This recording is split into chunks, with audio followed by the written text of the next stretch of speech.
En los próximos minutos escucharemos el balido de las ovejas.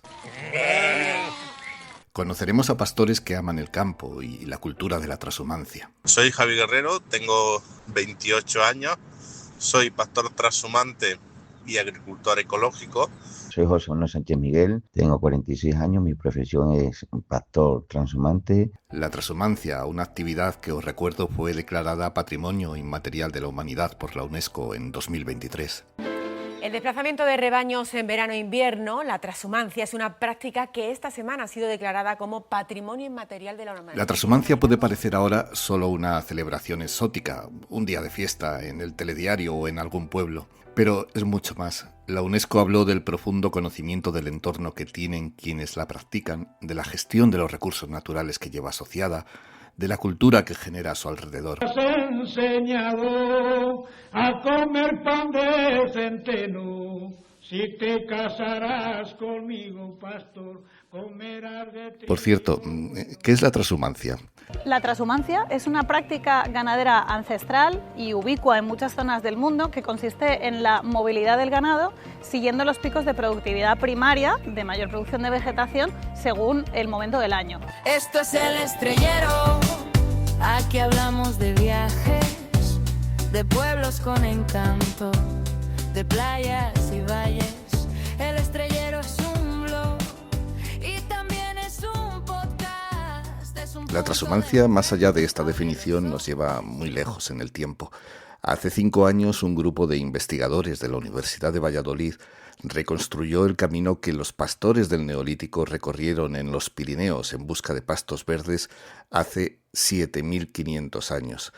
Y un poco más cerca en el tiempo, también hay historiadores que sostienen que la costumbre de las migraciones semestrales se remonta a la época de los íberos. Lo cierto es que en 1273 Alfonso X el Sabio constituyó el honrado Concejo de la Mesta, reuniendo a todos los pastores y propietarios castellanos, incorporando algunos rasgos de la organización de las mestas locales. Las mestas eran reuniones locales de ganaderos.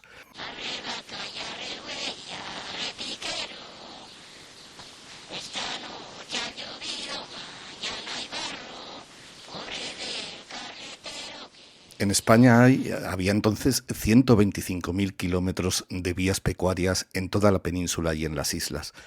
Esta cifra nos da idea de la importancia que tuvo el poder de los ganaderos, el poder de la lana. Seguramente os sonarán algunas de esas vías pecuarias: la Cañada Real Leonesa Oriental, que comienza cerca de Riaño, la Cañada Real Segoviana, que empieza en la Sierra de Neila, en Burgos, y termina su recorrido en Granja de Torrehermosa, o la Cañada Real Soriana Occidental, que recorre 700 kilómetros.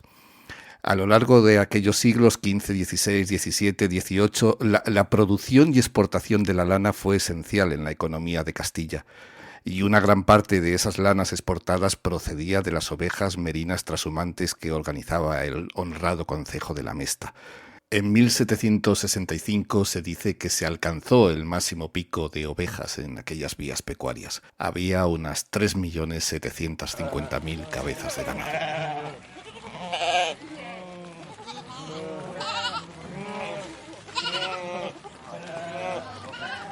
A partir del siglo XVIII se potenció la agricultura en lugar de la ganadería, empezaron a utilizarse nuevas fibras, empezó a nacer una industria moderna que ya no dependía de los ganaderos.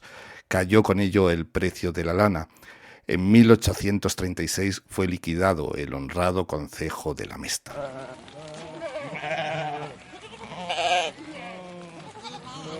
Una larga historia, en efecto, de la que quedan esas vías pecuarias, en algunos casos descuidadas, el tesón de algunos pastores por mantener, aprovechar y recuperar esa cultura, esas enseñanzas, el valor del campo y también algunas fiestas. Hace pocos días hubo una en Aguilafuente, provincia de Segovia. Julián Sanz, de una familia de pastores, estaba al frente de las operaciones.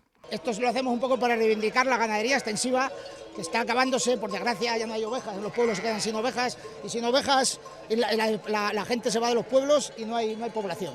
Puede que haya quien solo conozca de la trashumancia las imágenes de las ovejas que un día al año pasan por el centro de Madrid. ¿Ovejas en pleno centro de Madrid? ¿Esto está pasando? Peñíscame, peñíscame. Va, así, esto está pasando. El Estrellero tiene una enorme querencia por el campo, ya lo sabéis, y en el episodio de hoy sí nos vamos a conocer una historia ancestral del campo y el pastoreo en España.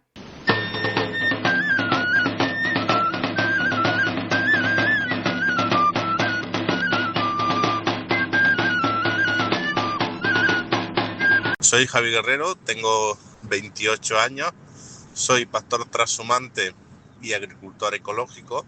Javi pasa el año entre Jaén y Córdoba, entre la Sierra de Segura en Jaén y el Parque Natural de Sierra Cardeña y Montoro en Córdoba. Soy tercera generación de pastores y segunda de agricultores. Mi abuelo era pastor trashumante, mi padre es pastor trashumante y bueno, pues yo decidí que quería ser como ellos. Mi abuelo empezó sirviendo a otra persona, trabajando de pastor para otra persona, y empezó con una oveja negra.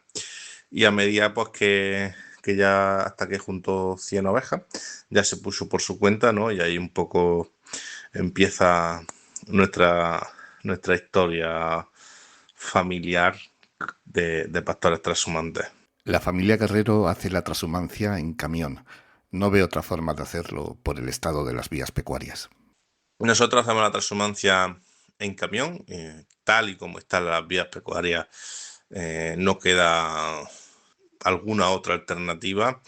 La rentabilidad de la trashumancia ahora mismo es nula y siempre digo lo mismo, que si la trashumancia se tiene que seguir conservando y la tienen que seguir conservando, se tiene que seguir conservando a costa de los pastores, yo creo que dentro de unos años podremos seguir disfrutando de la trashumancia, pero desde un museo. Javier no entiende el abandono de esta forma de vida. En la conversación desde el campo me recuerda lo que os decía al principio, que la trashumancia es patrimonio mundial inmaterial por la UNESCO y que por lo tanto merecería el mismo cuidado que tiene el resto del patrimonio, la Mezquita de Córdoba o la Alhambra de Granada. Al final estamos hablando de una actividad que es patrimonio inmaterial de la humanidad. Vamos a pararnos a pensar un poco, ¿no? Y extrapolamos eso también a la conservación de un patrimonio. ¿Por qué la mezquita este año pasado que ardió, nadie puso ningún impedimento en que había que arreglar la mezquita? Eso se ha arreglado con el dinero de todo el mundo. Al final yo siempre digo que cuando vamos a sentarnos con cualquier administración pública, siempre nos recibe medio ambiente y agricultura.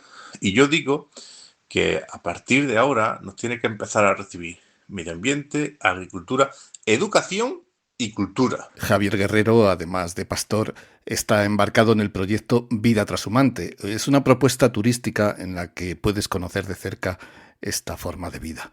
Mientras tanto, Javier sigue hablando del pastoreo como una forma de cuidar el ecosistema. Lo estamos viendo, como España el año pasado ardió y desgraciadamente este verano lo vamos a volver a ver. Y sigue pregonando en el desierto, casi en el desierto, la importancia de este patrimonio. La ganadería extensiva, sobre todo el ovino, tiene un poder cultural, un poder en la historia de España que creo que es fundamental e imprescindible que lo mantengamos. Las estrellas ya van altas, la luna va revolada, las ovejas de un cornudo ya se van para la mudarra.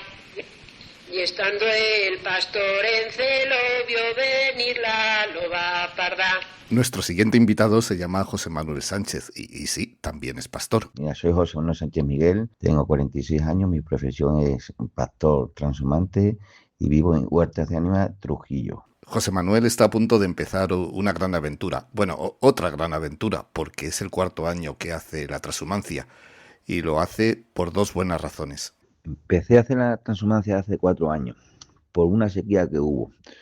Y luego también tenía muchísimas ganas de hacerla desde que era pequeño, porque mi padre también la hacía. Entonces quería hacerla antes de que se hiciera mayor y por eso aproveché con la sequía. Y ahora mismo estamos, pues ya es la 4ª que hago. El gran viaje, el cuarto gran viaje, ya ha comenzado. El 13 de mayo, José Manuel y 7 u 8 personas más, incluido su padre, han salido de Huertas de Ánimas, en Trujillo, Cáceres, con más de 1.700 ovejas merinas. Bueno, el camino es como todo. Hay días que son buenos, hay días que son malos, hay días que nos encontramos muchos obstáculos de maleza, porque hoy en día los cordeles están muy sucios, porque pasan muy poquitas ovejas, entonces está todo lleno de maleza. Hay sitios que pasan incluso a más que una oveja prácticamente. Llevamos 1.700 ovejas, personas van viajando sobre 8 personas, más o menos, unas de 8, otras 9, depende del año. Y luego, ¿cómo nos organizamos para las comidas? Pues las comidas nos organizamos, pues mira, se adelanta una persona, en esta ocasión es mi padre, se va para adelante y ya nos tiene preparada la comida. Y tardamos, pues, sobre unos 40 días en llegar al Valverde de la Sierra. Y vamos haciendo una media más o menos de entre 15 y 20 kilómetros de media aproximadamente. 40 días de viaje y al llegar una fiesta en Prioro, en León, cerca de Valverde de la Sierra, cerca de esos pastos que busca José Manuel, allí les esperan el 20 de junio para celebrar la transhumancia. Bueno, y luego ya al final de la transhumancia llegamos a Prioro y nos reciben con una fiesta tradicional. Son muy dados de que antiguamente allí salían muchos pastores y les gusta mucho esa fiesta. Y pasamos para que nos reciban allí con el rebaño. Y en aquellas sierras, en aquellos pastos, esas 1.700 ovejas, José Manuel, sus pastores, su padre, se quedarán hasta octubre, cuando volverán a Extremadura.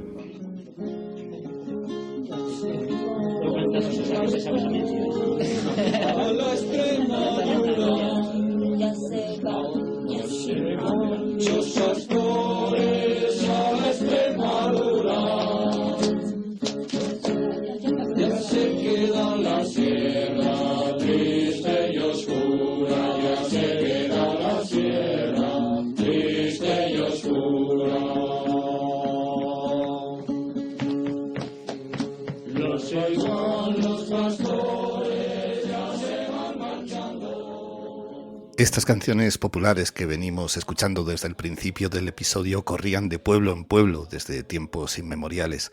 El músico y folclorista Joaquín Díaz ha hecho un enorme trabajo de investigación y recopilación de estos himnos de la cultura popular, que además ha puesto a disposición de todos en Internet. Si queréis visitar el museo de su fundación, podéis hacerlo sin problemas. Está en Urgueña, es un precioso pueblo amurallado de la provincia de Valladolid. Una mezcla perfecta de turismo, cultura popular y tradición. Y el pastor que las cuida se llama Pedro, y el pastor que las cuida se llama Pedro. Ahora quiero presentaros a Mariti. Soy Mariti González García y ahora soy presidenta de la Asociación Pastores Sin Fronteras. La Asociación Pastores Sin Fronteras fue creada hace poco más de un año por 4 mujeres con algo en común. Todas habían trabajado con Jesús Garzón, naturalista, conservacionista, fundador de la Asociación Concejo de la Mesta, promotor del Parque Nacional de Monfragüe. Es una leyenda del mundo de la ecología en España. Garzón falleció en diciembre de 2023 y esas 4 mujeres se pusieron en marcha para continuar su obra. Mariti es una fuerza de la naturaleza, es tenaz, lleva casi 20 años trabajando por la transhumancia. Nació en Ucieda, un pueblo de poco más de 500 habitantes de Cantabria. Allí vive, desde allí nos habla. Estudió en Santander, en la capital, como ella dice, pero lo suyo era el campo, lo supo muy pronto. En noviembre de 2007 cambió su vida. En ese momento Jesús Garzón la llevó a hacer por primera vez una transhumancia con 8 familias de Guadalaviar, en la provincia de Teruel. Llevaban unas 6.000 ovejas y 300 vacas. Sí, transformó mi vida totalmente. Fui con Raquel Casas, que es nuestra secretaria general de la asociación, y fuimos las primeras mujeres que hicimos esa transhumancia, porque en ese momento todo era siempre los hombres, aunque las mujeres estaban ahí. Y además es que había una una ley que no las dejaba a las mujeres cotizar. Entonces, en una familia, si estaba el ganadero, el marido, ellas no podían estar ya. Entonces, a raíz de ahí, empezaron ya a venir mujeres en la transhumancia y luego cambiaron también la ley de que también pudiesen ser ellas ganaderas. Y de hecho, ya hay unas cuantas ganaderas también allí. Y cambió mi vida total porque yo no lo había vivido nunca, no lo había visto nunca, ni vengo de familias ganaderas. Bueno, mi abuelo tenía vacas, mis abuelos maternos, pero yo nunca iba con ellos, no, solo iba con mi abuelo a veces al monte con las yeguas, pero yo no me he criado en una familia ganadera. Y como tanto Raquel como yo en esa transhumancia lo que vimos fue que estaban muy desfavorecidos en cosas administrativas y cosas de burocráticas y papeles, pues empezamos a ayudarles. Para quien no conozca a Jesús Garzón, Mariti, cuéntanos por qué fue tan importante para el mundo de la transhumancia. Pues la transhumancia la recuperó él a raíz de que en Sevilla, en la Expo 92, escuchó en una conferencia que se estaba acabando la transhumancia y dijo, no, no, esto no se puede acabar porque él era madrileño y él había visto pasar de pequeño las ovejas por Madrid. Dijo, no, pues esto no se va a acabar. Él estuvo haciendo toda su vida muchos proyectos de conservación de naturaleza con el águila imperial, con el lince, pues protegiendo sobre todo especies amenazadas. En el año 93 consiguió un proyecto que se llamaba el Proyecto 2001, que lo financió la Unión Europea, y un pastor llamado don Cesario Rey tenía 2000 ovejas en Extremadura y Jesús le convenció para que volviesen a salir a las cañadas y empezasen a subir desde Extremadura a picos de Europa. En el año 93, como vio que eso no era suficiente, porque el ir con los rebaños por las cañadas, si tú no les das visibilidad, es como que no están, cruzaron por el centro de Madrid, que es Cañada Real, e hicieron la primera fiesta de la transhumancia. Y también hicieron otra primera fiesta en un pueblo de los picos de Europa, en Prioro, y ahí se empezó a ver un poco más lo que es la transhumancia. En el año 95 consiguió que España sea el único país que tenga una ley, que es la 3/95 de vías pecuarias, que regula todas las vías pecuarias que tenemos, que son 125.000 kilómetros y 240.000 hectáreas, y se regula por esta ley única en el mundo, que dice que son caminos de dominio público por el que tienen prioridad de paso los ganados. Y así fue como Jesús empezó a recuperar las transhumancias. Comentaba antes que estudiaste económicas en Santander, pero ¿por qué decidiste volver al campo, a pesar de no tener una tradición ganadera en la familia? Porque mis años de estudiar en la universidad, que estudié en Santander, en la capital, no me gustó nada, no soy nada de ciudades, o sea, mi sangre es campestre. Y la carrera, pues en los fines de semana y las vacaciones de verano y Semana Santa, yo iba de extra de camarera a trabajar a bares para sacarme dinero para podérmelo pagar. Cuando la estaba acabando, me contrataron de asesora financiera en una multinacional, tanto lo de camarera, que no me gustaba, pero era un oficio que había aprendido, como lo de asesora financiera. Dije, pues esto no es como muy, no es lo que yo quiero enfocar en mi vida, no me gusta mucho. Y así hasta que apareció Jesús Garzón, hasta que empezó a trabajar a su lado, hasta aquella primera transhumancia, la de 2007, y hasta que el trabajo de recuperación empezó a cuajar en 2017. En 2017 fue cuando Jesús compró, por mediación del Consejo de la Mesta, el rebaño que tuvimos hasta 2023, que él murió, y volvimos a retomar esas cañadas bajando desde Picos de Europa, en la parte de León, hasta Extremadura. Y lo hicimos durante pues, los primeros años, que es lo que ha hecho que ahora Paco Morgado, con sus 1.500 ovejas merinas, y José Manuel Sánchez, con sus 1.700, vengan por esas cañadas. Mariti, ¿puedes hacernos una radiografía del estado de la transhumancia? Es decir, ¿se sabe cuántas personas la practican a día de hoy? ¿Cuántas cabezas de ganado se mueven?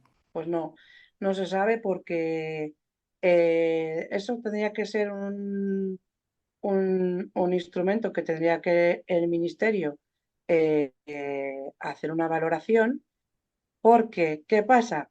que cada trashumante atraviesa diferentes comunidades autónomas y todavía no hay una unificación en las estadísticas que tienen que hacer con los crotales que llevan como el pasaporte de vacas o de ovejas. No hay una estadística firme que identifique que hay tantos transhumantes en tal sitio o en tal no, porque utilizan diferentes bases de datos en cada comunidad autónoma, con lo sencillo que sería utilizar la misma base de datos para todos. En la transhumancia hay 3 modalidades, ¿vale? Hay la transhumancia a larga distancia, que es la que nosotros solemos hacer, que son unas 3-4 semanas. Luego está la transterminancia, que no se mueven del término y la hacen de una sierra a otra, por ejemplo, lo hacen mucho en Andalucía, en la parte de Jaén. Y la mudá, que es la que hacen aquí en la parte norte, en Cantabria, por ejemplo, que es de un día cambian de pastos bajos a pastos altos. Yo, por ejemplo, he estado con unas 40 familias trashumando en transhumancias de larga distancia y de transterminancias hay una barbaridad, no sé cuántas habrá, pero en la parte de Córdoba, con toda esa zona de Jaén, en la Sierra del Segura, Pontones, hay muchísimos. Y luego hay muchos también que están haciéndolo en camión, que están sin cualificar, esos también. En la parte de lo que es Extremadura, que subían y suben todavía a Gredos con las vacas avileñas, yo llegué a ver más de 10.000 cabezas que subían y tenían que hacer en 2 fines de semana en el puerto del Pico 2 fiestas porque en una no entraban todos. Y O sea que no. sobre el estado de las vías pecuarias, Pues la gran mayoría están con sus mojones y que mojones es su hito donde identifica que ahí está la cañada, pero deberíamos de tener una señalización mucho más certera porque lo que es en digital con toda la modernidad que hay no hay nada. dice Mariti que las vías pecuarias están mejor en Madrid y en Extremadura y peor en Castilla y León, un territorio mucho más amplio y difícil de manejar. Y dice también que en cualquier caso las buenas noticias dependen más de la dedicación de los técnicos que del trabajo de las altas esferas, así las llama ella, las altas esferas, y el trabajo que en su opinión es inexistente. Pues depende muchísimo de si los técnicos que están involucrados en ese ayuntamiento o en esa región ponen de su parte, porque lo que es las altas esferas no. En 2023 la UNESCO declaró la transhumancia Patrimonio Inmaterial de la Humanidad. Yo creo, en cualquier caso, que hay mucha gente que todavía no sabe por qué es importante la transhumancia desde el punto de vista ecológico, el mantenimiento del campo, incluso la lucha contra los incendios. ¿Puedes explicarnos desde vuestro punto de vista por qué a día de hoy la transhumancia no es algo anacrónico, sino algo que hay que cuidar? Pues, a ver, el hecho de que la UNESCO lo haya proclamado es una lucha que también Jesús Garzón hizo mucho hincapié en ello y en que se unieran también mucho al final entre varios ministerios, porque la transhumancia es cultura, se mezclan culturas, se mezcla arte, se, se transmite de boca a boca de unos a otros. Es la única práctica tradicional que hay ahora mismo como mejor sustento económico porque con el cambio climático nos adaptamos a la temperatura o al clima y podemos andar por todas esas vías pecuarias siempre que sea necesario subir al norte cuando hace mucho más calor en el sur o bajar del norte al sur cuando empieza a hacer frío. Y lo más importante es que los beneficios económicos, sociales, culturales, ambientales que tiene la transhumancia se engloban en por donde van las vías pecuarias. Cuando no se usan en transhumancia es donde están las aves esteparias anidando y descansando. Y además la cadena trófica hace una función muy buena con la transhumancia porque al ir cada oveja va dispersando al día 5.000 semillas y cada vaca 50.000. Si estamos hablando de rebaños de 1.000 ovejas son 5 millones al día y si estamos hablando de que son 4.000 los que llevan, son 20.000 millones de semillas al día que están subiendo ahora mismo desde Extremadura hasta Picos de Europa. Esas semillas, como van en manadas, las van a pisotear entre el rebaño cuando las excretan, y esas cagarrutas se van a enterrar con la semilla en la tierra que van pisando. Con el simple hecho de la fotosíntesis se van a germinar y germinan un 40% de esas plantas.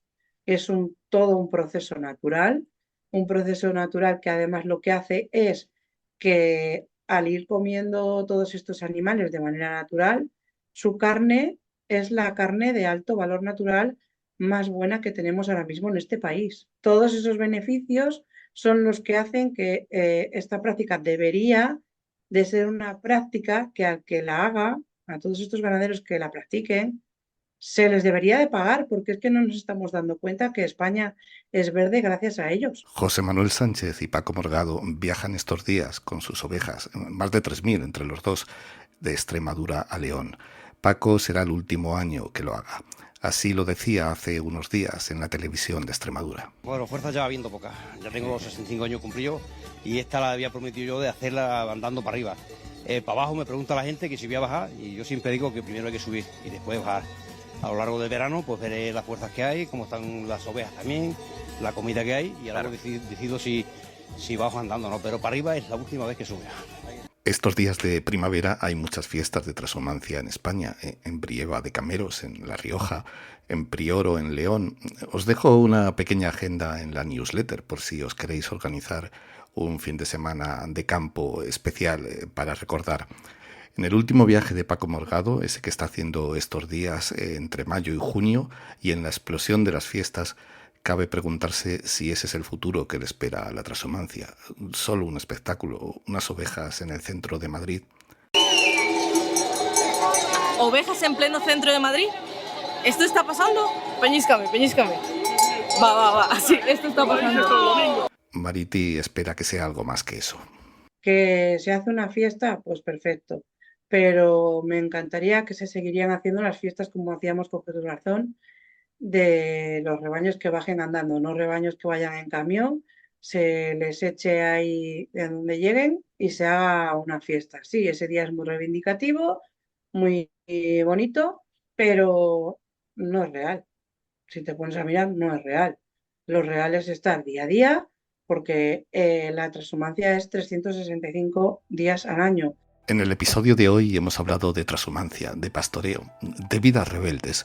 Espero que os haya interesado. En la newsletter, si te suscribes en Saftad, tendrás muchos más datos, más información.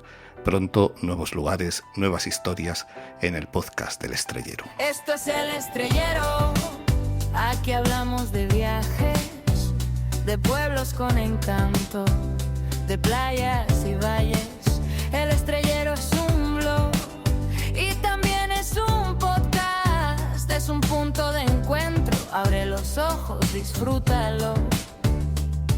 Recorremos el mundo y lo contamos, oh sí, con pasión y buen son.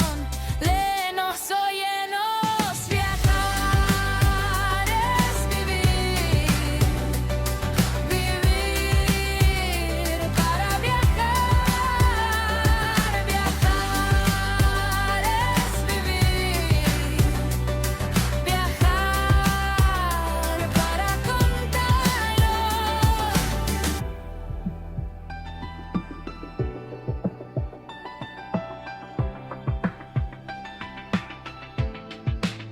Esto es El Estrellero, aquí hablamos de lugares, de pueblos, de calles, de montañas y bosques. El Estrellero busca, El Estrellero cuenta, abre el correo, sueña y planea. Recorreremos España, los pueblos pequeños, los países